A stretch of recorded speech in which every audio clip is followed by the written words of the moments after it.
Hello, everyone. My name is Lisa Ortega, Vice President and Head of Strategic Communications at Thunderbird Strategic. We partnered with the American Indian College Fund and agency MABU to bring you the TCU Visibility Project Learning Series. Today, we will do a brief learning on public relations. Let's get into it. So, what is public relations? Public relations is the reputation your institution builds with the general public. It helps you to tell your story and build the trust and influence about your brand. How do you build a good public relations program? It starts with creating an internal culture of generating newsworthy content. Every entity has so many stories to tell. These can be about awards and achievements, new programs, new faculty, alumni success stories, and so much more. Getting each function within your institution to be thinking about what stories they want to tell is a great start to a great public relations program. So whether or not you have a communications or marketing staff person, everyone can be a story and content generator. When you're creating a new line of work, you definitely want to create a process. So we outlined here just a brief process for consistent visibility. What you want to do is make sure that you're getting into the habit of creating a content calendar. This way, folks from around the institution can contribute to let you know what they have going on. You can repackage and repurpose this content to share on social media and your website too. You can turn it into blogs or, just making sure that you have new press and new newsworthy information up. Listen for news around your organization, like big grant funds, new programs, big legislative wins, awards for your alumni, students, faculty, administrators, and even new projects or programs. Add yourself to newsletters and follow social pages for industry publications and other informational sites that can give you an idea of what news can have a national appeal. So make sure that you're seeking out organizations, even if they're not learning institutions, that are getting it right and follow suit. Also, do an audit of who you want to reach and how they get their news. So if you're mainly reaching out to students, do a quick check on what types of things that the students are into around your institution, what types of pages that they're following, and see if there's anything that you can repurpose and repackage and emulate. So along with the process, you want to make sure that you're getting everyone the technical knowledge that they need. So one of the technical pieces of a communications program and a visibility program is engaging with the media. One of the things that media look out for are press releases. Press releases are how you organize your news and send it to the media. So if you send out a press release, be sure that it's also sent internally too, because you don't want your employees, faculty, and students to be the last to know about what your institution is putting out as noteworthy, newsworthy content. So engaging your internal base of readers can help with your circulation. So you're going to naturally get some earned media, and you'll be able to get your news out to more people because you'll be able to leverage their audiences too from your students, faculty, alumni. Also, segmenting listservs is a valuable way to speak directly to the audiences that will find your information most valuable. So for example, if you're doing a fundraiser, you definitely want to make sure that you have a list for all of your funders and your sponsors and anybody that's given money to your institution or organization before, and make sure that they definitely see your message.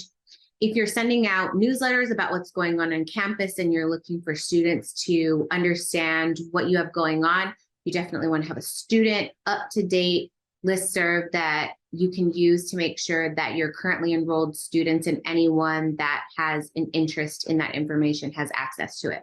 You also want to have a media list. You want to make sure that all of your stakeholders are alerted when you want to put out the news. And this also includes anyone who manages your social media, your website, and any internal bulletin board or newsletter. So essentially what you're trying to do is make sure that all your news gets out in a consistent way and all at the same time, so that they have the final version of what you want to send to everyone. They have the final and approved language. And you should also make sure to find out what format works best for them. A lot of times a PDF is requested by media or other internal groups that need to put it on your website or social media. So PDF and graphics and quotes and photos, those are also always good content to have. You should also ask your media partners if they choose to have a Word document, or sometimes in their auto reply, they'll have messaging in there that lets you know what types of formats they need from you to make sure that it gets published and they have all the information that they need. So when you have your plan to send out your press release, send it out with your social media and your website, and make sure it goes out all at the same time in sync. This way, anyone using any of your channels can access your newsworthy information all at the same time. I also think that you should log your press inquiries, because you definitely want to know what media has reached out to you. You want to know definitely some other metrics from the stories that you put out, including what stories went out, what stories were picked up by the media, what stories did well on social media. Did your website get many more hits? To what pages? Did they go to other pages? And you want to be able to track the entire journey that the person has when they come back and visit, where your foundation of your container of all the information and news that you have, which is generally your website. Anyone can be a good spokesperson. So when you're developing a program, a good public relations program, you'll also want to start developing and prepping your speakers. So our tips are to have 3 to 5 main talking points and make sure that your speakers are always saying them up front.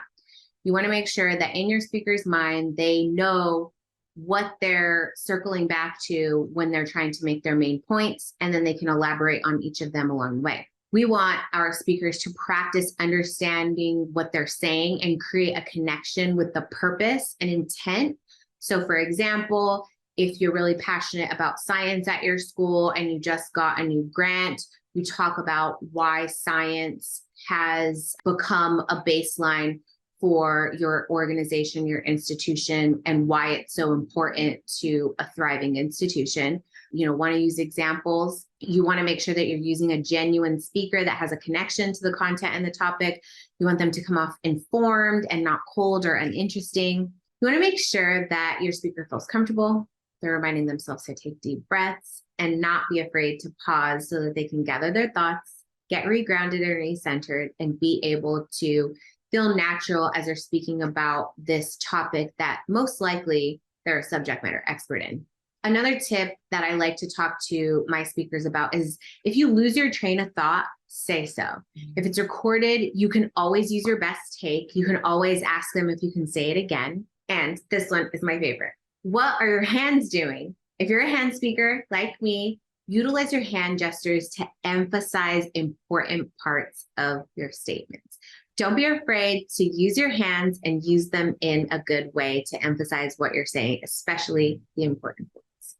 If you're not a hand speaker, it's okay to fold your hands in front of you or leave them at your sides, but just be actively knowing what you're doing so that you don't look nervous and you don't look like you don't know what you're talking about. Practice all of this in the mirror. Recite your statements, your position, your speech, whatever it is, and find out what words you stumble on. Switch it up, make yourself feel comfortable. And again, don't forget to pause. Make eye contact with your audience. Let them know that you're speaking directly to them. And do something called a theater cell, where you scan the room and you make eye contact and a connection with at least 3 to 4 people, so that they know that you care, that they're in the room, you're talking directly to them. And if someone sees you staring at them, they're more likely to engage. Our final tips are, this is not a quick, easy, and fast process. It takes a lot of learning, it takes a lot of stumbling, and it takes a lot of practice to be sure that you have your entire program together. So planning makes progress, and I encourage you to continue figuring out what works for your organization. Communications, marketing, and PR are often undervalued in organizations, so don't stop if you run into roadblocks. Just go for consistency. Consistently try to find messages, consistently try to find stakeholders and folks that buy into the need to amplify your institution. Also, everyone's a marketing and PR expert. So you want to make sure that everybody feels like they are able to talk about their specific space as an expert and you're always looking to them to share their expertise. There's always more that can be done. There are only a certain number of hours in a day. And so it's important to have a plan and the people that are willing to activate that plan when it's time. Often it's a fly by the seat of your pants type of deal. And when you're always reactive and responding in crisis mode, it doesn't give you enough time to be thinking about the important points that you really want to make. So practice, practice, practice, and you'll make progress.